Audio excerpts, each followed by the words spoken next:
अनेक वर्षापासून पारनेर शहरात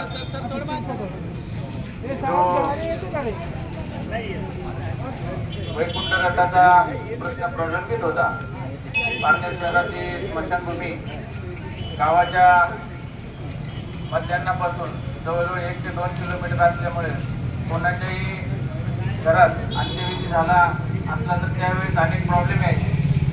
जवळजवळ 2 ते 3 किलोमीटर सर्व जनतेला पायी जावं लागत असायचं। परंतु पारनेर शहरातील मान्यवर आणि थोर देणगीदार विशेष करून अभय शेडावटी यांच्या वडिलांच्या दशक्रियाच्या दिवशी सर्व नागरिकांनी एकत्र येऊन जो वैकुंठ रथाचा प्रश्न मार्गी लावला, त्या थोर देणगीदारांनी शहरासाठी वैकुंठ रथ घेण्यासाठी जी मदत केली त्याबद्दल मी पारनेर शहराच्या वतीने त्या थोर देणगीदारांचे आभार मानतो।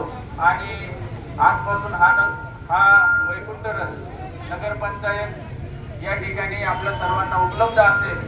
जर कोणाच्या घरी काही दुःखद घटना आली असेल तर त्यावर आपण वैकुंठवर एक मोबाईल नंबर देणार आहोत। त्या मोबाईल नंबरवर आपण कॉन्टॅक्ट केला किंवा सांगितलं तर ट्रॅक्टर आणि वैकुंठ हे आपणास नगरपंचायतच्या वतीने देण्यात येतील अशी मी सर्व शहरवासियांच्या वतीने आपणा सर्वांना ग्वाही देतो। आणि पुन्हा एकदा सर्व देणगीदारांनी जे सहकार्य केले त्यांचे आभार मानतो। आणि